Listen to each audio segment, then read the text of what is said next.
आपण पाहतायत LS मराठी. पाहुयात महत्त्वाच्या घडामोडी. पंतप्रधान नरेंद्र मोदी यांच्या मध्यरात्रीच्या संदेशानंतर सोनम वांगचुक यांनी उपोषण समाप्त केलंय. केंद्रीय मंत्री JP नड्डा आणि डॉक्टर जितेंद्र सिंह यांच्या उपस्थितीत वांगचुक यांचं उपोषण समाप्त. केंद्रीय मंत्री श्री JP नड्डा, डॉक्टर जितेंद्र सिंह आणि लेह लडाखच्या अपेक्स बॉडीचे वरिष्ठ नेते यांच्या उपस्थितीत 26 दिवसानंतर मी अखेर माझं उपोषण सोडले. कोणत्याही प्रकारचा हिंसाचार होऊ नये याबद्दल मी सर्वांना आवाहन करतोय. सोनम वांगचुक यांची ट्विट करून माहिती. मोदींच्या व्हिडिओवर शत्रुघ्न सिन्हा यांची प्रतिक्रिया. खूप उशिरा पाऊल उचललं आहे. प्रधानांवर तुम्ही फास्ट ट्रॅकने कारवाई करणार का, असं वक्तव्य शत्रुघ्न सिन्हा यांनी केलंय. राहुल गांधी यांची पंतप्रधान नरेंद्र मोदींच्या व्हिडिओनंतर प्रतिक्रिया. श्री मोदी आमचे विद्यार्थी धर्मेंद्र प्रधान यांच्या राजीनाम्याची मागणी करत आहेत. राहुल गांधी यांचं वक्तव्य.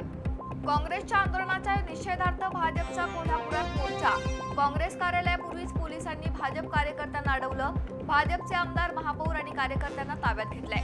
खासदार पार्थ पवार यांचा विवाह 27 फेब्रुवारी 2027 ला बारामतीमध्ये होणार. विवाहासंदर्भातील धार्मिक शंकांचे शंकराचार्यांकडून निरसन.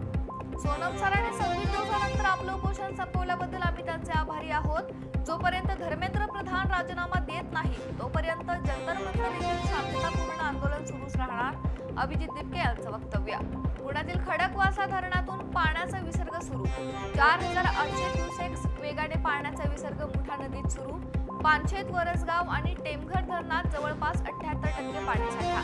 गेल्या 2 दिवसांपासून लोणावळ्यात पावसाचा जोर कमी. पर्यटकांचा उत्साह मात्र कायम. धबधबे आणि हिरवाईचा आनंद घेण्यासाठी पर्यटक मोठ्या संख्येने लोणावळ्याकडे आकर्षित. मावळ तालुक्यात खरीप हंगाम 2026 साठी पंतप्रधान पीक विमा योजनेला वेग. भात, सोयाबीन आणि भुईमूग पिकांसाठी विमा भरण्याचं काम सुरू. निफाड तालुक्यातील नांदूर मध्यमेश्वर धरणातून सुरू असलेल्या विसर्गात 26,222 क्युसेकने वाढ. हा विसर्ग 57,778 क्युसेक वरून 82,000 क्युसेक करण्यात आलाय. इंधन टंचाई निर्माण होऊ नये यासाठी केंद्र सरकारचा स्ट्रॅटेजिक पेट्रोलियम रिझर्व्ह प्रकल्पाचा दुसरा टप्पा सुरू करण्याचा निर्णय. यात ओडिशा आणि कर्नाटक येथे 65 लाख टन क्षमतेचे नवीन सामरिक तेलसाठी उभारले जाणार. उल्हासनगरात गुटखा माफियांवर ACP टीमची धडक कारवाई. इर्टिगा कारसह लाखोंचा प्रतिबंधित गुटखा जप्त, एकाला अटक. अमरावती शहर गुन्हे शाखेने अंमली पदार्थांविरोधातील कारवाईत मोठे यश मिळवले. पोलिसांनी MD ड्रग्ससह एका आरोपीला अटक केली आहे. जंतर मंतरवरील विद्यार्थी आंदोलनादरम्यान झालेल्या पोलीस कारवाईवर कुस्तीपटू विनेश फोगाट यांची तीव्र नाराजी. विद्यार्थ्यांनी अहिंसेचा मार्ग सोडू नये असं त्यांचं आवाहन.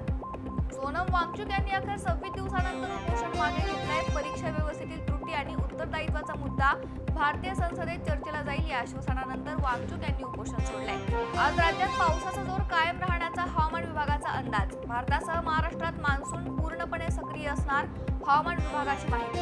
MBBS पदवी पूर्ण करणाऱ्या विद्यार्थ्यांसाठी अनिवार्य असलेली 1 वर्षाची सामाजिक दायित्व सेवा रद्द करण्याचा राज्य सरकारचा निर्णय. विद्यार्थ्यांचा दंड वाचणार. लोणावळा कर्जत घाट विभागातील भूस्खलनामुळे बाधित झालेल्या 3ऱ्या मार्गिकेची पुनर्बांधणी युद्ध पातळीवर सुरू. कंत्राटी यंत्रणांचे 24 तास काम सुरू.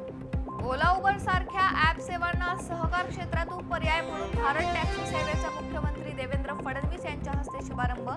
राज्यमंत्री मुरलीधर मोहोळ, मंत्री बाबासाहेब पाटील आदी उपस्थित. या होत्या महत्त्वाच्या घडामोडी. पाहत रहा LS मराठी.